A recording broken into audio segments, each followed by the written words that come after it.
መቋጫ ሳያገኝ ለዓመታት የዘለቀው የሩሲያና ዩክሬን ጦርነት ከሩሲያም ሆነ ከዩክሬን በኩል በሚቀርቡ የተለያዩ ምክንያቶች የተነሳ የሚፈለገው ሰላም ሊመጣ አልቻለም። በዚህም ዙሪያ በተደጋጋሚ ሲወቀሱ የሚሰሙት የሩሲያው ፕሬዝዳንት ቭላዲሚር ፑቲን ቢሆኑም ከቅርብ ጊዜያት ወዲህ ደግሞ የዩክሬኑ ፕሬዝዳንት ቮሎዲሚር ዜሌንስኪም ለጦርነቱ መራዘም ዋነኛ ምክንያት ናቸው ተብለው ሲወቀሱ እየተሰማ ነው። በተለይም ደግሞ በጦርነቱ ላይ ከፍተኛ ሀብት በማፍሰስ ለዩክሬን ድጋፍ ስታደርግ በቆየችው አሜሪካ ባለስልጣናት በኩል ተደጋግሞ መነሳት የጀመረ ጉዳይ ሆኗል። ዘ ኢንዲፔንደንት በዛሬው ዕለት ይዞት በወጣው ዘገባ ደግሞ የአሜሪካው ፕሬዝዳንት ዶናልድ ትራምፕ ልጅ የሆነው ትራምፕ ጁኒየር በዩክሬን እየተካሄደ ላለው ጦርነት ተስፋፍቶ መቀጠል ዜሌንስኪን ዋነኛው ተጠያቂ ናቸው ሲል መክሰሱን አስነብቧል። ትራምፕ ጁኒየር በአንድ ጉባኤ ላይ ባደረጉት ንግግር የአሜሪካው ፕሬዝዳንት ዶናልድ ትራምፕ ከዩክሬን ጦርነት ራሳቸውን ሊያርቁ ይችላሉ ሲሉም የተናገረ ሲሆን አሜሪካ ለዩክሬን ከፍተኛ ገንዘብ ፈሰስ እያደረገች እስከሆነ ድረስ ዩክሬን የሰላም አማራጭ ለመቀበል የምትገደድበት ሁኔታ አይኖርም ማለታቸውም ተሰምቷል። ከዚህም በተጨማሪ ዩክሬን በጣም ሙሰኛ የሆነች ሀገር ናት ሲሉ ገልጸዋታል። የሙስናው መጠንም አሜሪካና ምዕራባውያኑ በጠላትነት ከሚስሏት ሩሲያም የበለጠ አስከፊ ደረጃ ላይ ይገኛል ነው ያሉት። የዩክሬኑ ፕሬዝዳንት ዜሌንስኪም ቢሆኑ ጦርነቱን ከመቋጨት ይልቅ የበለጠ ለተራዘመ ጊዜ እንዲቀጥል እየሰሩ ነው ሲሉ የተቿቸው ሲሆን ምክንያታቸው ደግሞ ከጦርነቱ በኋላ ይደረጋል ተብሎ በሚጠበቀው ምርጫ ላይ ዳግም እንደማያሸንፉ ስለሚያስቡ ነው ብለዋል። ትራምፕ ጁኒየር ይህንን አስተያየት የሰጡት የፕሬዝዳንት ዶናልድ ትራምፕ መልእክተኛ የሆኑት ስቲቭ ዊትኮፍ እና ጃሬድ ኩሽነር ከዩክሬኑ ፕሬዝዳንት ዜሌንስኪ ጋር በአሜሪካው የሰላም አማራጮች ላይ በተወያዩ ማግስት ሲሆን ይህም የውይይቱ ውጤት አሜሪካንን የማያስደስት ሳይሆን እንዳልቀረ ተጠቁሟል። ይሁን እንጂ ከውይይቱ በኋላ አስተያየታቸውን የሰጡት ዜሌንስኪ ከአሜሪካ ተወካዮች ጋር የተደረገው ውይይት ገንቢ የነበረ ቢሆንም ቀላል ግን አልነበረም ሲሉ የሂደቱን አስቸጋሪነት አብራርተዋል። ይህም የሚያመለክተው በሁለቱ አገሮች መካከል የጋራ መግባባት ቢኖርም እንኳን ዘላቂ ሰላም ለማምጣት በሚያስችሉ ጉዳዮች ላይ በዝርዝር መወያየትና መስማማት እንደሚያስፈልግ ነው። ራሳቸው ዶናልድ ትራምፕም ቢሆኑ ከዩክሬን ጋር በተደረገው ውይይት ደስተኛ አለመሆናቸውን ገልጸዋል። ትራምፕ በንግግራቸውም የሩሲያና ዩክሬን ጦርነትን ለማስቆም ያለመውንና በአሜሪካ የተዘጋጀውን የሰላም እቅድ የዩክሬኑ ፕሬዝዳንት ቮሎዲሚር ዜሌንስኪ ለመቀበል ዝግጁ አይደሉም ሲሉ ተናግረዋል። ፕሬዝዳንት ትራምፕ የአሜሪካና የዩክሬን ልዑካን በዋይት ሀውስ የሰላም እቅድ ላይ ሲያደርጉት የነበረውን የ3 ቀናት ውይይት ካጠናቀቁ ከጥቂት ሰዓታት በኋላ ከጋዜጠኞች ጋር ባደረጉት ቆይታ በዩክሬኑ መሪ ላይ ጥብቅ ትችትን ሰንዝረዋል። ትራምፕ የዜሌንስኪ ሰዎች እቅዱን ቢወዱትም ፕሬዝዳንት ዜሌንስኪ ግን እስካሁን ድረስ ሐሳቡን አላነበቡትም ማለታቸው ተሰምቷል። ትራምፕ አክለውም ሩሲያ በእቅዱ ዙሪያ ለስምምነት የቀረበ አመለካከት ያላት ሲሆን በአንጻሩ የዜሌንስኪ አስተዳደር ግን ደስተኛ ስለመሆናቸው እርግጠኛ አይደለሁም ብለዋል። ከዚህ በተጨማሪም ዜሌንስኪ በዩክሬናውያን ዘንድ ተወዳጅ እንደሆነ በመግለጽ ነገር ግን ዜሌንስኪ ሕዝቡን የሚወድና ለሕዝቡ የሚያስብ አይመስልም ሲሉም ወርፈዋቸዋል። ድርድሩም ወደፊት እንዳይራመድ እንቅፋት እየሆኑ ነው ብለዋል። የዜሌንስኪ ስምምነቱን ለመቀበል ዝግጁ አይደሉም ከሚለው የትራምፕ አስተያየት ጀርባ የሰላም እቅዱ ይዘት ላይ ያለውን ከፍተኛ የፖለቲካ ውጥረት ያሳያል። እንደ አሶሺየትድ ፕሬስ ዘገባ የትራምፕ አስተዳደር የመጀመሪያው የሰላም እቅድ ዩክሬን የተወሰኑ ግዛቶቿን ለሩሲያ አሳልፋ እንድትሰጥ የሚያስገድድ አንቀጽን እንደያዘ ያትታል። ይህ እቅድ በብዙ መልኩ ለሩሲያ የወገነ ከመሆኑ በተጨማሪም ፕሬዝዳንት ትራምፕ ጦርነቱን በቶሎ ለማቆም ካላቸው ፍላጎት የተነሳ ዩክሬን ከፍተኛውን ዋጋ እንድትከፍል ከፍተኛ ግፊት በማድረግ ላይ እንደሚገኙ ያሳያል ብሏል። ይህ የአሜሪካ እቅድ ከዜሌንስኪ የሉዓላዊነትና የግዛት አንድነት ጥያቄ ጋር በእጅጉን የሚጋጭ በመሆኑ የዩክሬኑ መሪ በቀላሉ ይሁን ብለው ውሳኔውን እንዳይሰጡ ያደረጋቸው ምክንያት እንደሆነም ይገመታል።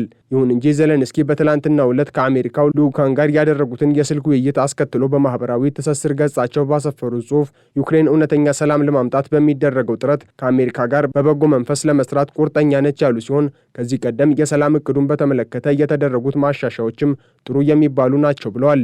ይህም በእቅዱ ላይ የዩክሬን ፍላጎቶችን ለማካተት አንዳንድ ለውጦች መደረጋቸውን የሚጠቁም ነው ሲል አሶሺየትድ ፕሬስ ዘግቧል። የሩሲያ መንግስት በበኩሉ የአሜሪካ የብሔራዊ ደህንነት ስትራቴጂን በመደገፍ ያልተለመደ የአድናቆት አስተያየት መስጠቱ ተሰምቷል። የክሬምሊን ቃል አቀባይ ዲሚትሪ ፔስኮቭ ከሩሲያው ታስ የዜና ወኪል ጋር ባደረጉት ቃለ ምልልስ አዲሱ የትራምፕ አስተዳደር ስትራቴጂካዊ ሰነድ ከሞስኮ አቋም ጋር በአብዛኛው የሚስማማ ነው ሲሉም ተናግረዋል።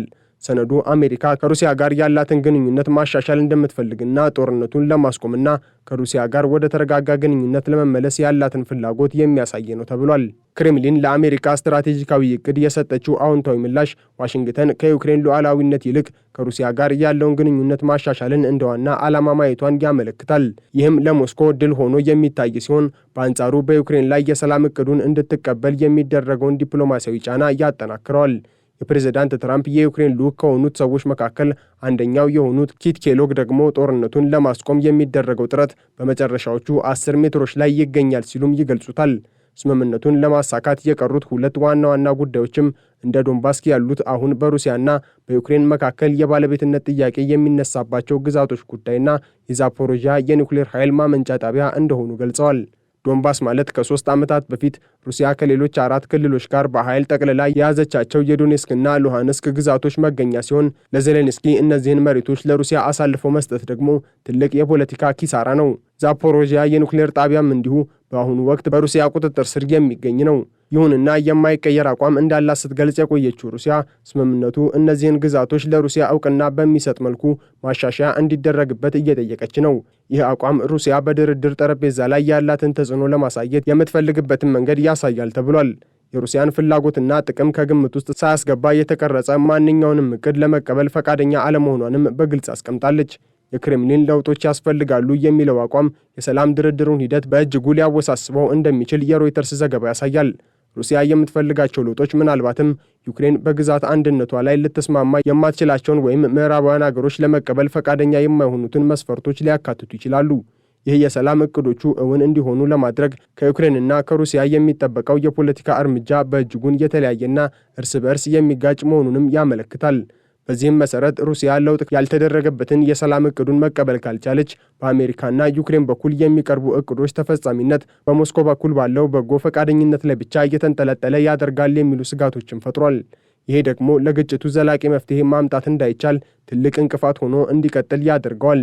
ጦርነቱን ለመቋጨት የተለያዩ ዲፕሎማሲያዊ ውይይቶች እየተደረጉ ባሉበት በዚህ ወቅት ከሩሲያ በኩል የሚፈጸሙ የሚሳኤልና የድሮን ጥቃቶች አሁንም ተጠናክረው ቀጥለዋል።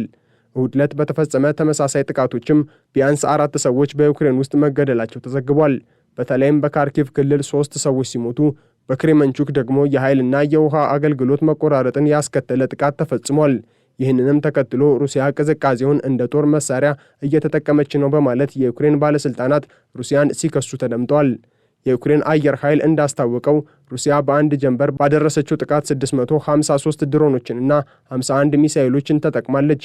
ይህ ጥቃት በመላ አገሪቱ የአየር ወረራ ማስጠንቀቂያዎችን ያስከተለ ሲሆን ዩክሬን የጦር ኃይሎች ቀኗን በምታከብርበት ዕለት የተፈጸመ ነው ተብሏል።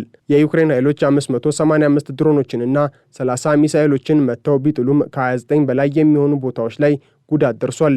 የሩሲያ ጥቃት ዋነኛ ኢላማ የነበሩት የኃይል ማመንጫ ጣቢያዎችና ሌሎች የኢነርጂ መሰረተ ልማቶች እንደነበሩ የገለጸው የዩክሬን ብሔራዊ የኃይል ኦፕሬተር ሩሲያ በበርካታ የዩክሬን ክልሎች ውስጥ በሚገኙ የኃይል ማመንጫዎች ላይ ግዙፍ የሚሳኤልና የድሮን ጥቃት ፈጽማለች ብሏል። ፕሬዝዳንት ዜሌንስኪም የኢነርጂ ተቋማት ጥቃቱ ዋና ኢላማዎች እንደነበሩ ጠቅሰው በኪየቭ ክልል በሚገኘው የባቡር ጣቢያም ተመሳሳይ የድሮን ጥቃት መፈጸሙን ተናግረዋል።